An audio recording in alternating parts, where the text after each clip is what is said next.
우리 다 같이 묵상 기도 드리심으로 수요일 밤 예배 하나님 앞에 드리겠습니다. 하나님은 영이시니 예배하는 자가 영과 진리로 예배할지니라. 아멘.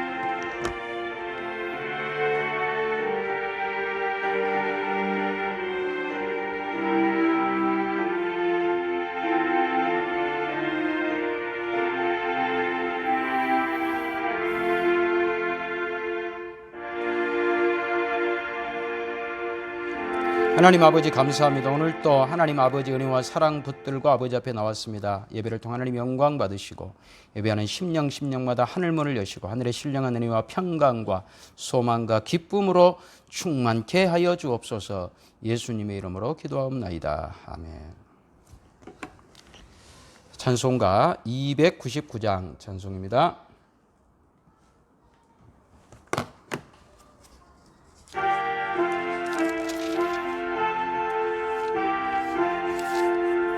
하나님 사랑은 온전한 참 사랑 내 맘에 부어주시사 충만케 하소서. 내 주님 참 사랑 햇빛과 같으니 그 사랑 내게 비추사 뜨겁게 하소서. 그 사랑 앞에는 풍파도 그치며 어두운 밤도 환하니 그 힘이 크도다. 하나님 사랑은 온전한 참 사랑 내 맘과 영에 채우사 새 힘을 주소서. 아멘.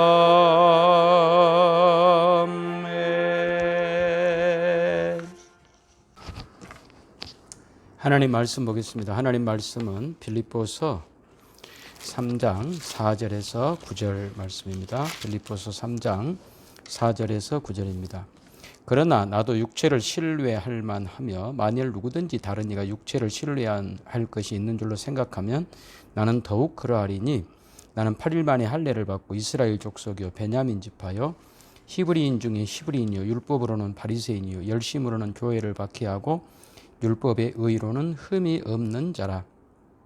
그러나 무엇이든지 내게 유익하던 것을 내가 그리스도를 위하여 다 해로 여길 뿐더러 또한 모든 것을 해로 여기면 내 주 그리스도 예수를 아는 지식이 가장 고상하기 때문이라. 내가 그를 위하여 모든 것을 잃어버리고 배설물로 여기면 그리스도를 얻고 그 안에서 발견되려 함이니 내가 가진 의는 율법에서 난 것이 아니요 오직 그리스도를 믿음으로 말미암은 것이니 곧 믿음으로 하나님께로부터 난 의라. 아멘.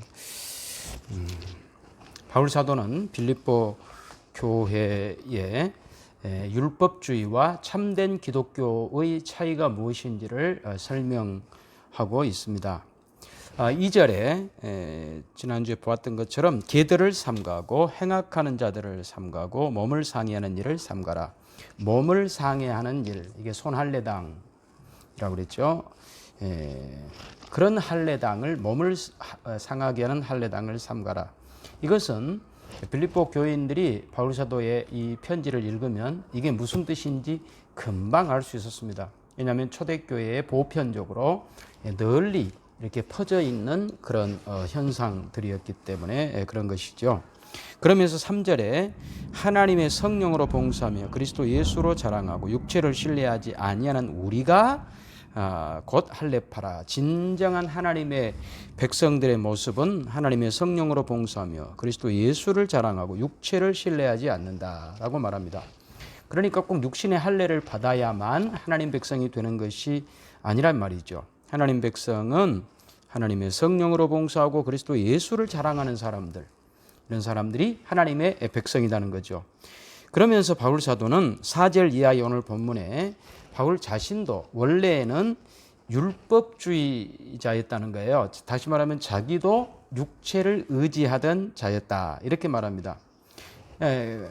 그러면서 그가 예수 그리스도로 말미암은 은혜를 경험하기 전에는 자기도 지금 자기가 경계하라라고 하는 그 사람들 부류에 자기도 속해 있었다, 이렇게 상세하게 설명을 하고 있는 거예요.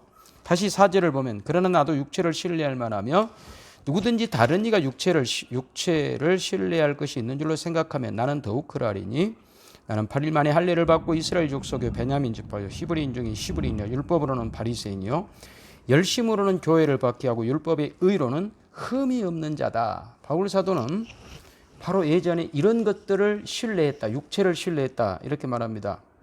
또 그 부분에서 바울 사도는 실제로 성공을 거두었던 사람이기도 합니다. 8일 만에 할례를 받았다는 말은 태생적 유대인이라는 거예요. 중간에 하나님을 믿는 그런 중간에 유대교에 들어온 사람들은 성인이 되어서 할례를 받겠죠. 그러나 8일 만에 할례를 받았다라고 하는 것은 태어나면서부터 그는 유대인이었다, 그런 뜻이죠. 베냐민 이스라엘 족속의 베냐민 지파다. 히브리인 중에 히브리인이요 율법으로는 바리새인이다, 이렇게 말합니다. 그러니까 바리새인이다라고 하는 말은 당시 예수님 당시에도 최고의 율법주의자들, 그러니까 사사건건 그들은 예수님과 부딪혔던 것이죠.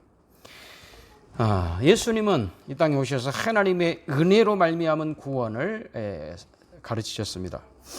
그런데 바울 사도는 그 바리새인으로서 열심을 다해서 교회를 박해했습니다. 그것이 율법을 지키는 일이고 하나님께 충성하는 일이라고 생각했기 때문에 그랬던 것이죠. 그러면서 그는 율법의 의로는 흠이 없는 자다, 다시 말하면 완벽한 자다라고 자신을 소개합니다. 그렇기 때문에 7절에 그렇게 생각했던 그런 일에 실제로 열심을 냈던 바울 사도이기 때문에 7절에 그러나 무엇이든지 내게 유익하던 것을 내가 그리스도를 위하여 다 해로 여긴다. 해로 여긴다. 율법주의가 추구했던 그 모든 것들과 예수님을 통하여 주신 은혜를 비교해 보면 도무지 비교가 안 된다는 겁니다. 그 가치 면에 있어서, 그 은혜의 풍성함에 있어서 율법주의와 그리스도로 말미암은 은혜는 비교할 수가 없다. 그러니까 옛날에 자기 자신이 추구했던 의가 촛불 정도 된다면 예수 그리스도로 말미암아 주시는 그 의는 태양빛이라는 거예요. 그러니까 육체를 신뢰하는 것과 하나님을 의지하는 것이 이만큼 큰 차이가 있다는 겁니다. 바울 사도는 최고의 율법주의자다라고 자신을 소개합니다. 할 만큼 해봤다는 거예요. 자기가 열심히 있어서 그는 두 번째가라면 서러운 그런 사람이었다는 겁니다. 그러나 그 율법주의가 생명을 살리지 못하더라는 거예요. 자기를 살리지 못하더라는 거예요. 결국은 자기의에 불과하더라. 자기의라는 것이 꼭 나쁜 것은 아니겠죠. 도덕과 윤리가 나쁜 것이 아니듯이. 그러나 자기의 도덕과 윤리에 치우쳐서 사는 그런 사람은 결국 옳지 않은 사람을 핍박하고 정죄하고 심판하고 죽이는데 자기의를 써먹더라는 겁니다. 그런데 바울 사도는 예수님 안에서 하나님의 의를 발견한 것입니다. 그 하나님의 의는 예전에 자기가 추구하던 율법적인 의와는 비교가 되지 않더라. 그래서 빌립보서 2장 5절에 그 하나님의 의를 이렇게 말했지 않습니까? 너희 안에 이 마음을 품으라. 곧 그리스도 예수의 마음이니 그는 근본 하나님의 본체신 하나님과 동등됨을 취할 것으로 여기지 아니하시고 오히려 자기를 비워 종의 형체를 가지사 사람들과 같이 되셨고 사람의 모양으로 나타나서 자기를 낮추시고 죽기까지 복종하셨으니 곧 십자가의 죽으심이다. 이것이 하나님의 의예요. 예수 그리스도를 통하여 나타난 하나님의 의. 하나님의 의는 자신의 영광을 위하여 군림하거나 강요하거나 누구를 짓밟음으로써 나타내는 그런 의가 아닙니다. 그런데 바울 사도는 전에 그런 의를 추구했다는 거죠. 그런 의, 그런 영광을 이제 하나님의 은혜, 예수 그리스도로 말하면 그 은혜의 의를 알고 보니까 다 해로 여길 수밖에 없게 되더라. 예수 그리스도 안에서 발견된 하나님의 의, 그 하나님의 의는 섬기는 것이고 나를 낮추는 것이고 그래서 그 하나님의 의로 말미암아 생명을 얻고 그 생명을 나누어주는 이 복된 자리에 내가 들어왔으니 내가 왜 옛날에 그 자기를 추구하던 대로 돌아가겠느냐. 너희들은 왜 어리석게도 그런 낮은 그런 의를 추구하느냐라고 지적하고 있는 것입니다. 옛날에 내가 가졌던 의, 바울사도 가졌던 의는 나 혼자 살기 바빴다는 거예요. 나 자랑하기 바빴다는 거예요. 그러나 예수님 안에 주시는 하나님의 의는 모두를 살리더라는 것입니다. 하나님께서 원래 율법을 주실 때에도 사람 잡으라고 주신 것 아닙니다. 비판하고 심판하고 정죄하라고 주신 것 아닙니다. 그런데 사람들은 그렇게 써먹더라는 것이죠. 예수님 그래서 오셔서 율법이 무엇인지, 율법을 어떻게 해석하고 어떻게 율법을 써먹어야 되는지에 대해서 바울사도가 가르쳤던 것입니다. 그래서 바울사도는 나쁜 길을 버리고 이 좋은 길을 택하기로 했다는 거예요. 원래 율법은 에레미야 31장 31절에 하나님께 주셨던 원래 율법은 그 하나님의 마음이 잘 거기에 반영이 되어 있습니다.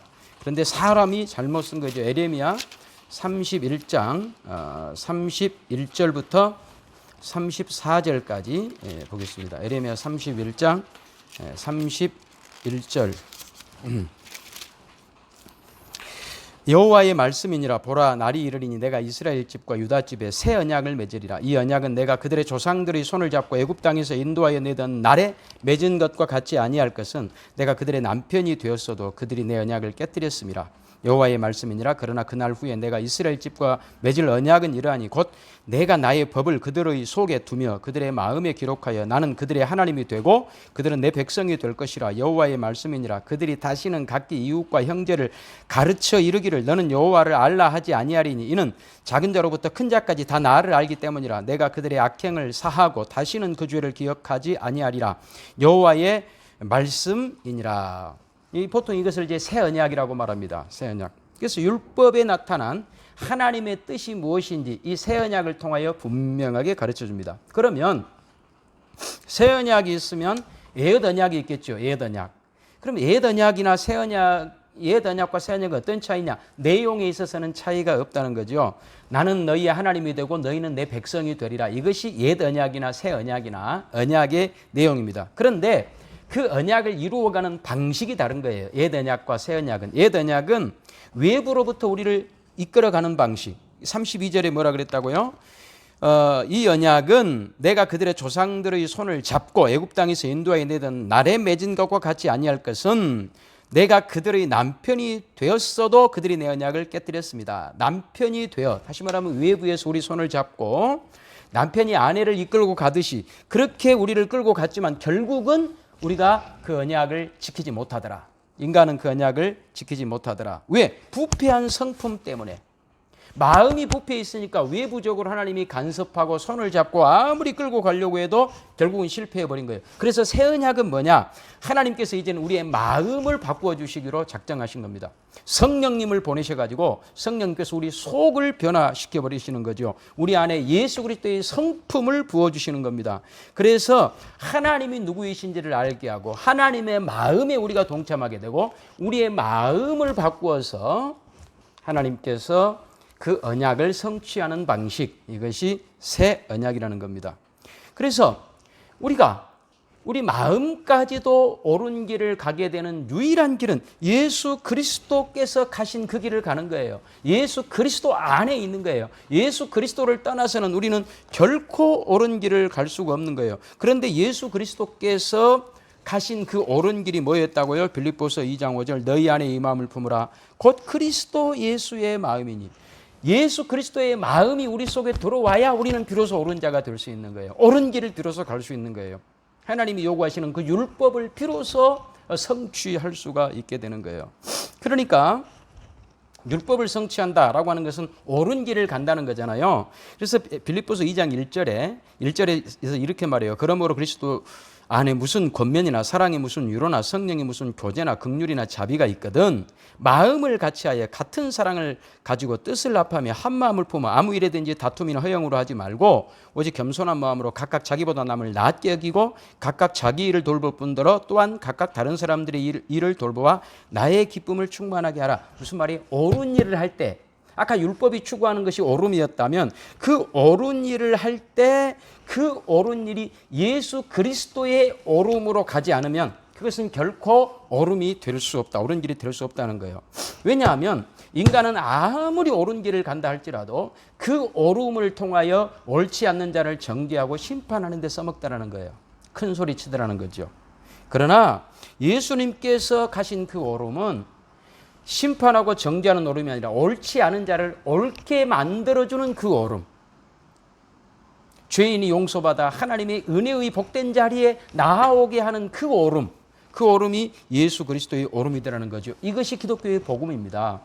이것이 하나님의 은혜입니다. 그러니까 율법주의적 의는 항상 자기중심적 의입니다. 그래서 내 마음에 들지 않으면 언제든지 심판해버리고 정죄해버립니다.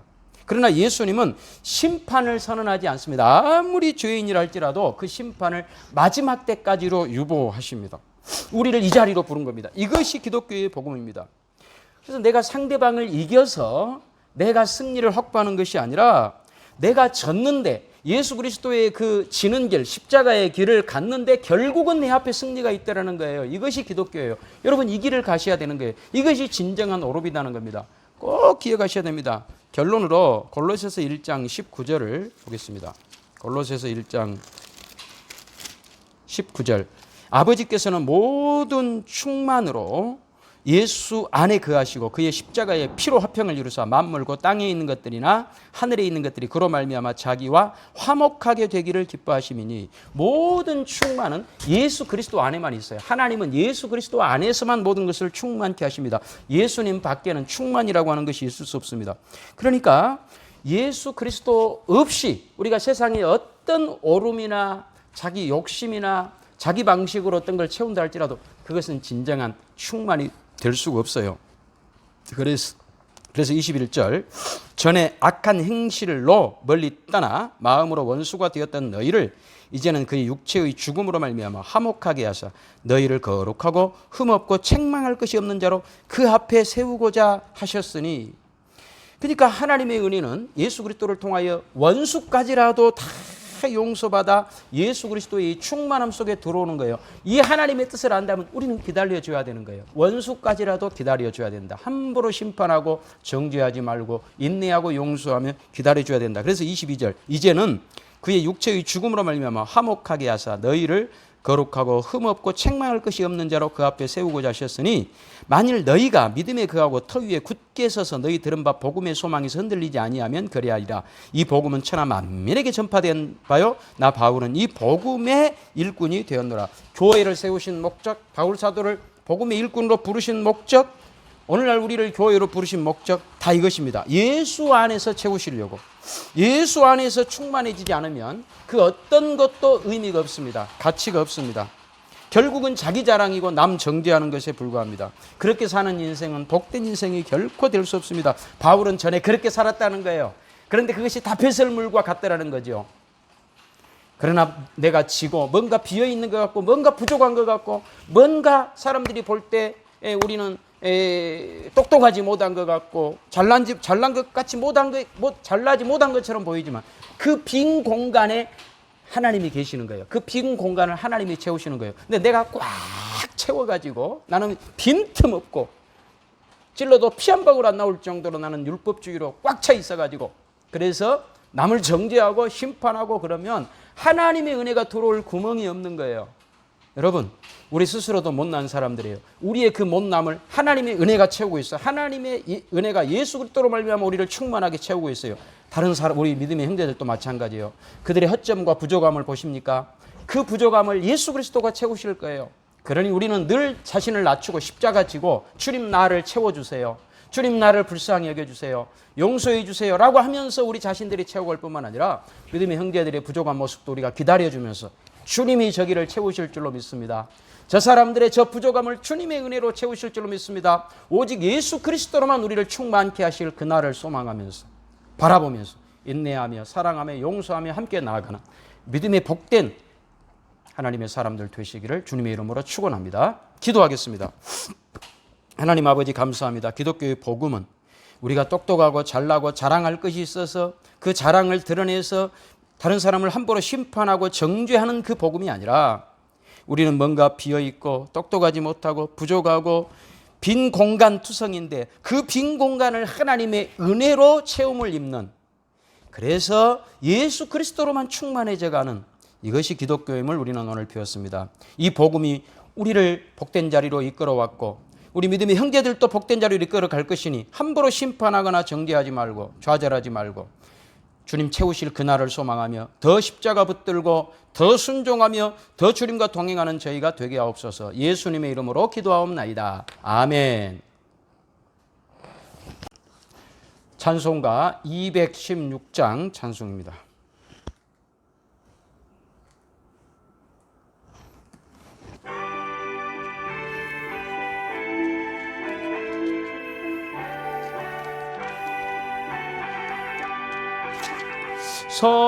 성자의 귀한 몸 날 위하여 버리신 그 사랑 고마워라.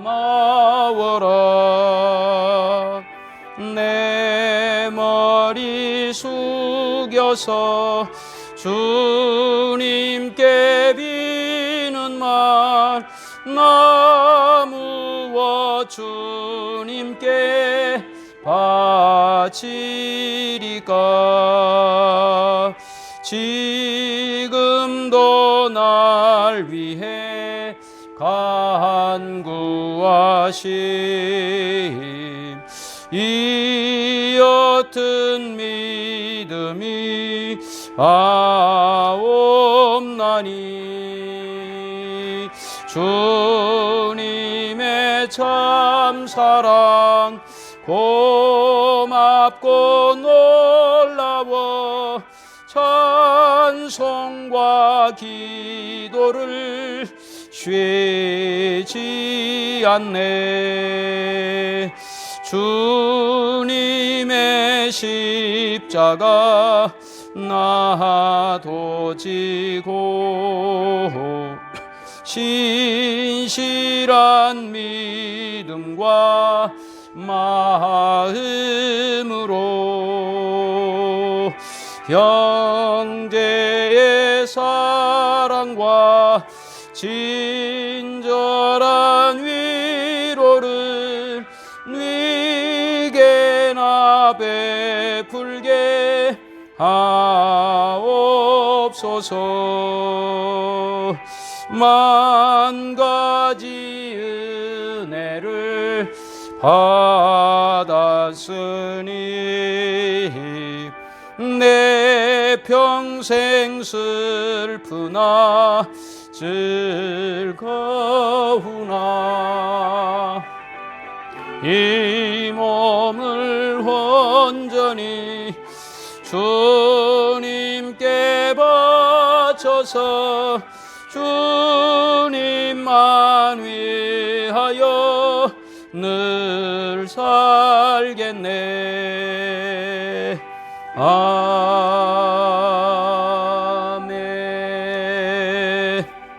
주님 가르친 기도 드리겠습니다. 하늘에 계신 우리 아버지여, 이름이 거룩히 여김을 받으시오며 나라의 임하옵시며 뜻이 하늘에서 이룬 것 같이 땅에서도 이루어지이다. 오늘날 우리에게 일용할 양식을 주옵시고 우리가 우리에게 죄 지은 자를 사하여 준 것 같이 우리 죄를 사하여 주옵시고 우리를 시험에 들게 하지 마옵시고 다만 악에서 구하옵소서. 대개 나라와 권세와 영광이 아버지께 영원히 있사옵나이다. 아멘.